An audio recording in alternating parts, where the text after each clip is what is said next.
Hello everyone, my name is Kishore Kumar और मैं Drona academy में केमिस्ट्री पढ़ाता हूँ। जैसे कि हमने पिछले लेक्चर में बात किया था थर्मोडायनेमिक्स के बारे में। अगर आपने थर्मोडायनेमिक्स के हमारा जो लेक्चर है वो नहीं देखा हो तो आप आई बटन्स पे क्लिक करके हमारे वीडियोस देख सकते हो।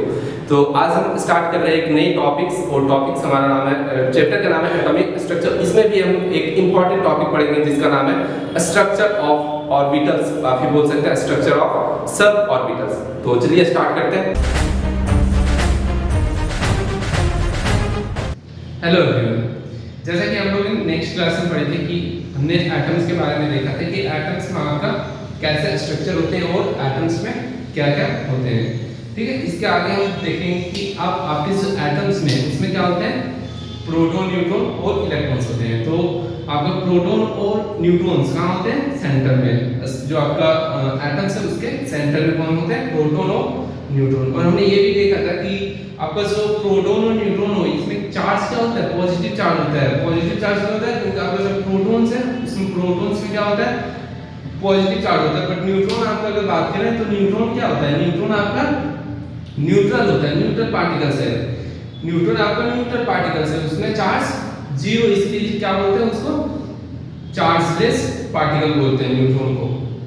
तो बेसिकली अगर हम देखें एक एटम जो आपका वो न्यूट्रल होता है। न्यूट्रल कैसे होता है, जितना आपके सेंटर में कितना होता है, पॉजिटिव चार्ज होता है। आपके सेंटर में जितना पॉजिटिव चार्ज होता है उसका आउटर मोस्ट इलेक्ट्रॉन्स का चार्ज कैसा होता है, नेगेटिव। तो एक दूसरे को क्या करता है, ये बैलेंस करता है। हमारा ओवरऑल जो एटम होता है वो क्या होता है, न्यूट्रल होता है। ठीक है, तो इतना हमने पिछले लेक्चर में बात किया हुआ था। तो आज हम बात करेंगे कि जो आपका इलेक्ट्रॉन्स होता है वो उस ऑर्बिट में कैसे एग्जिस्ट करता है और ऑर्बिट के किस पार्ट पे हमारा इलेक्ट्रॉन्स होता है वो प्रेजेंट होता है। ठीक है, तो स्टार्ट करते हैं। आपका स्ट्रक्चर ऑफ ऑर्बिटल्स क्या है आपका टॉपिक, स्ट्रक्चर ऑफ ऑर्बिट्स।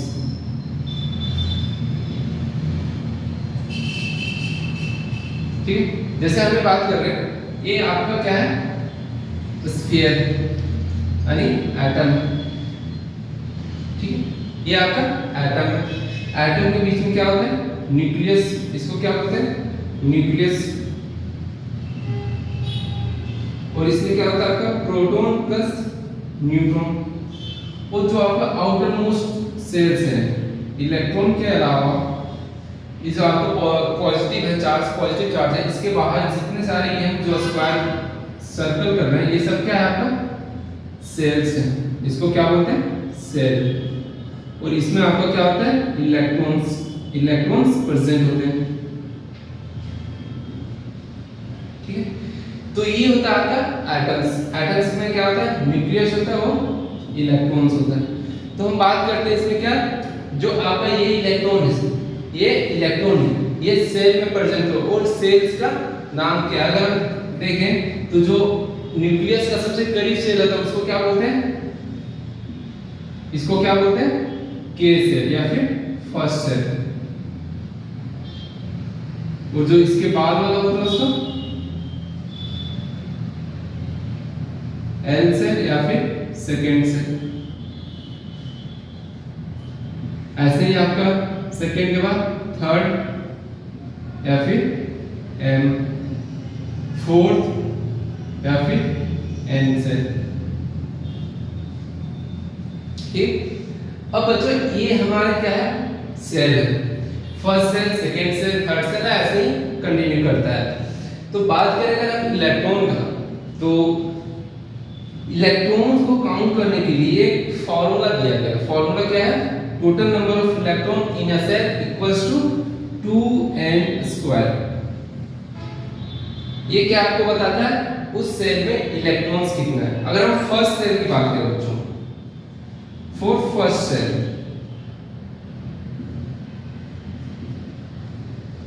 देखो फर्स्ट सेल के लिए n का वैल्यू कितना होगा, 1, यानी 1 पुट करेंगे तो कितना आएगा वैल्यू, 2 इलेक्ट्रॉन्स। यानी आपका जो फर्स्ट सेल है, कौन सा फर्स्ट सेल है, इसमें कितना इलेक्ट्रॉन होगा, 2 इलेक्ट्रॉन्स। ऐसे ही अगर हम बात करें फॉर सेकंड सेल, तो n का वैल्यू कितना पुट करेंगे 2, 2 का स्क्वायर 4, 4 into 2 कितना होगा 8, 8 इलेक्ट्रॉन। यानी आपका सेकंड सेल में कितने इलेक्ट्रॉन्स होगा 8 इलेक्ट्रॉन्स। 1 2 3 4 5 6 7 8। फर्स्ट सेल में 2 इलेक्ट्रॉन, सेकंड सेल में 8 इलेक्ट्रॉन। ऐसे ही आपका थर्ड सेल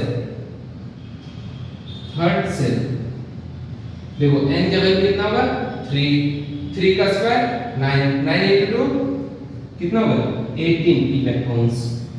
यानी आपका थर्ड सेल में कितने इलेक्ट्रॉन्स हो जाएगा 18, 1 2 3 4 5 6 7 8 9 10 11 12 13 14 15 16 17 18। ऐसे करके हम सेल हमें पता हुआ तो उसका इलेक्ट्रॉन हम निकाल सकते हैं। अब बच्चों प्रॉब्लम ये आया कि हमने क्या किया इलेक्ट्रॉन्स को काउंट कर लिया। फर्स्ट सेल में 2 होता है, सेकंड सेल में 8 होता है, थर्ड सेल में 18 होता है और ऐसे ही आप कैलकुलेट कर सकते हो। तो हम डिस्कस करेंगे कि आपका जो फर्स्ट सेल में कितना था इलेक्ट्रॉन 2 से, फर्स्ट सेल में 2 इलेक्ट्रॉन्स, सेकंड सेल में 8 इलेक्ट्रॉन्स, थर्ड सेल में 18 इलेक्ट्रॉन्स एंड सो ऑन। तो ये हम डिस्कस करेंगे कि सेल में आपका इलेक्ट्रॉन एग्जिस्ट कैसे करता है। तो बच्चों ये देखो, अगर हम सेल की बात करें तो सेल में भी एक जगह होता है जिसको हम क्या बोलते हैं ऑर्बिटल्स बोलते हैं या फिर इसको बोलते हैं सबसेल। जैसे फर्स्ट सेल, आपका फर्स्ट सेल, ठीक है, इसको क्या बोलते हैं, इसका जो सबसेल होगा फर्स्ट सेल का जो सबसेल होगा उसमें ओनली एस सबसेल होगा।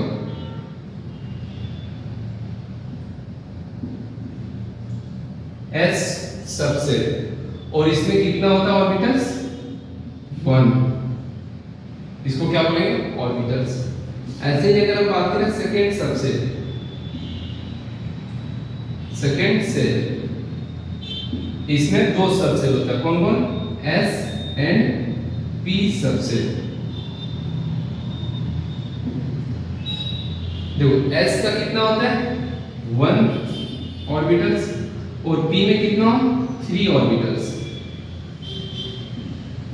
ये हो गया आपका एस, ये हो गया आपका पी, ठीक है। ऐसे ही अगर हम बात करें थर्ड सेल का, तो इसमें एस होता है, इसमें एस होता है, पी होगा एंड डी सबसेल।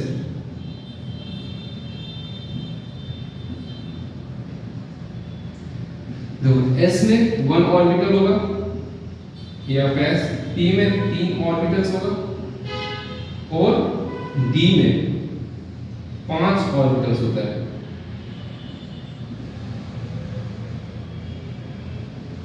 ये आपका डी है। ऐसे ही आपका एफ में जाओगे, कौन सा आएगा फोर्थ सेल में 4 सबसेल होगा S P D and F. फिर एफ में आपका 7 ऑर्बिटल्स होता है, बाकी एस में 1, पी में 3।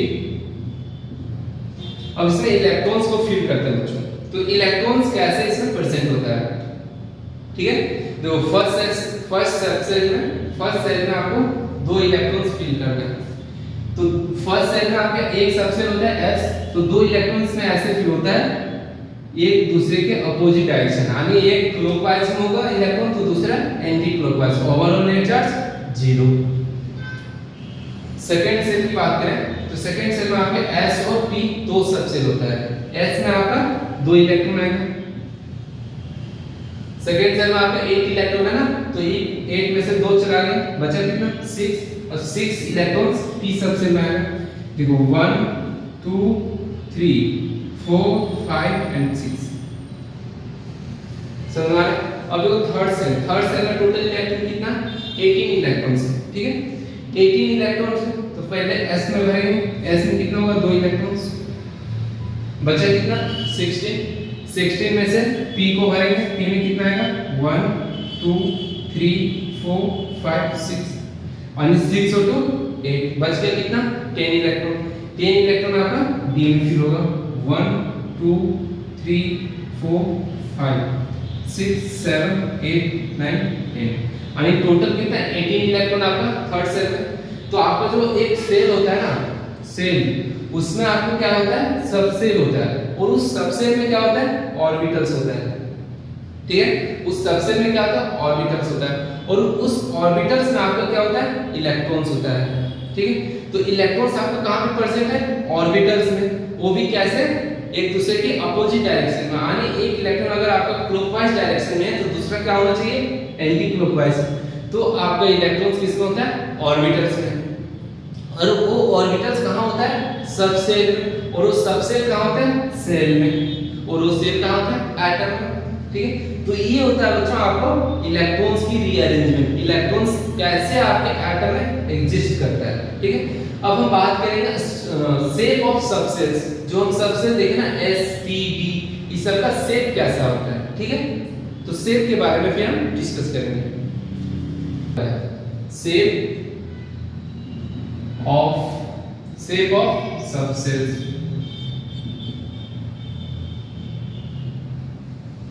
आपके पास टोटल बेसिकली हम पढ़ते हैं S P D and F तक S P D and F.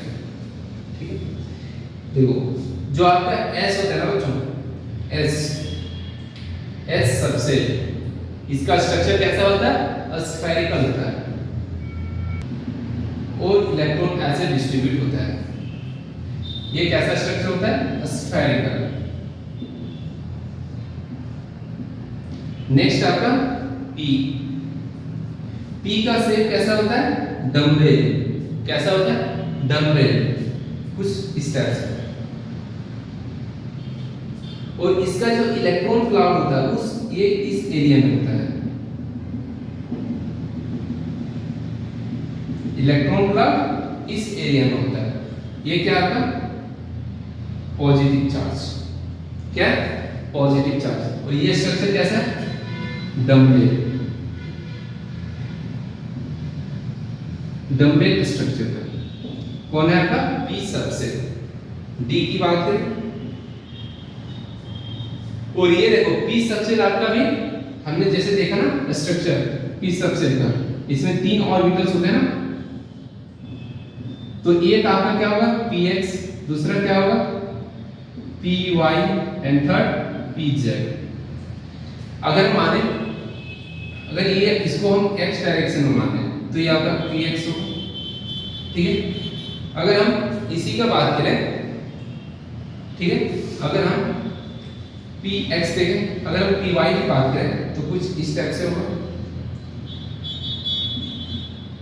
ये आपका py एंड pz कैसे होगा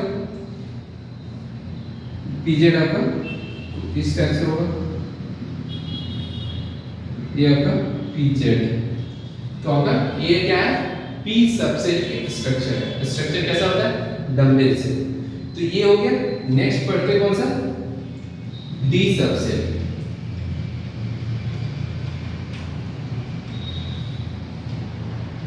नेक्स्ट है आपका d सबसेल। तो d सबसेल कैसा होता है d सबसेल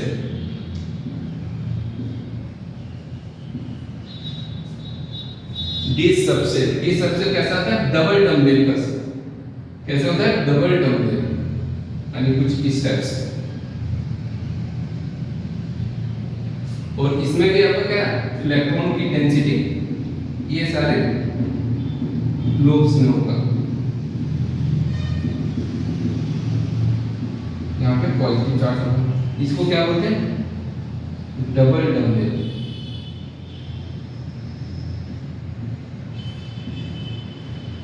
इसका भी बच्चों 5 स्ट्रक्चर होता है। जैसे हमने देखा ना आपका डी सबसेल में कितने ऑर्बिटल्स था 5 ऑर्बिटल्स था। कितना था 5 ऑर्बिटल्स 1 2 3 एंड 4 कितना है 5 ऑर्बिटल्स। फर्स्ट क्या pxy second pyz third pzx fourth px square y square and fifth P Z square. कितना स्ट्रक्चर है? 5 ऑर्बिटल्स होता है डी सबसेट में। और इसमें भी स्ट्रक्चर सबका डिफरेंट होता है बच्चों। अगर हम बात करें ये तीनों का, ये आपका तीनों का स्ट्रक्चर सेम होता है, स्ट्रक्चर सेम होता है। अगर हम बात करें ये आपका x है, ये आपका y है, ठीक है। तो x y जब बोले ना आपको, तो क्या होगा, x और y के प्लेन में होगा आपका डम्बल, कुछ इस टाइप से।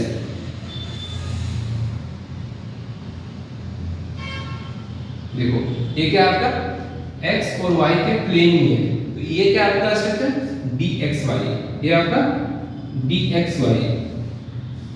ऐसे ही अगर हम yz की बात करें तो यहाँ पे ये क्या होगा z एंड y, इसके बीच में ये होगा, इसके बीच में जब लोब्स बनेगा तो यहाँ पे ये स्ट्रक्चर बनेगा। ऐसे अगर zx की बात करें तो ये zx, इसके बीच में फिर आपका लोब्स होगा, तो ये आपका ये स्ट्रक्चर बनेगा। लेकिन बच्चों अगर हम बात करें dx स्क्वायर y स्क्वायर, इस वाले स्ट्रक्चर की बात करें तो इसका स्ट्रक्चर कुछ इस टाइप से होता है। अगर हम माने ये आपका एक्सिस, ये आपका y एक्सिस, ठीक है। तो x square minus y square मतलब आपका जो लोब्स होगा इस बार वो x एक्सिस के अलोंग होगा और y एक्सिस के अलोंग होगा, समझना। तो ये क्या है आपका इलेक्ट्रॉन डेंसिटी इस बार x एक्सिस और y एक्सिस के अलोंग होगा। तो ऐसे स्ट्रक्चर को क्या बोलेंगे, px स्क्वायर, सॉरी ये आपका सारा d है ना, d।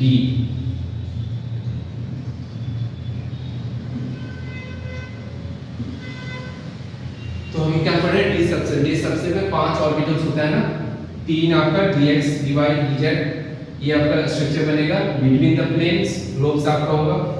फोर्थ आपका क्या है, dx square minus y square, ये along the planes, along the axis में इलेक्ट्रॉन डेंसिटी और इलेक्ट्रॉन क्लाउड्स प्रेजेंट होगा।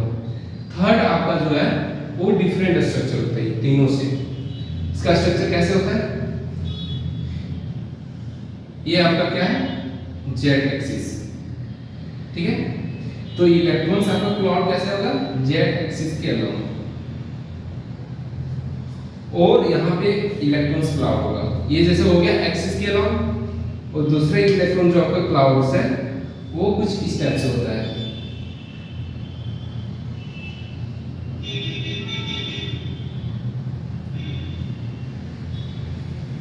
ठीक है। यानी आपका जो इलेक्ट्रॉन डेंसिटी का जो क्लाउड है वो इधर कितना होता है 2/3 और यहाँ पे कितना होता है 1/3, यानी 3 पार्ट में से 2/3 पार्ट इलेक्ट्रॉन्स ये आपका किस में होता है, एक्सिस के अलोंग इलेक्ट्रॉन्स क्लाउड होता है, और 1/3 इलेक्ट्रॉन्स जो आपका होता है वो इसके अलोंग होता है, ठीक है। तो ये आपका स्ट्रक्चर किसका है, डी जेड स्क्वायर। तो मेनली हम यहाँ पे क्या कितना देखते हैं, डी तक उसका स्ट्रक्चर के बारे में देखते हैं। उसके बाद कौन आता है आपका एफ सबसेट, जो कि काफी कॉम्प्लेक्स हो जाता है, तो फिर वो हम यहाँ पे स्टडी नहीं करते हैं, ठीक है। तो ये था हमारा क्या स्ट्रक्चर ऑफ सबसेल्स।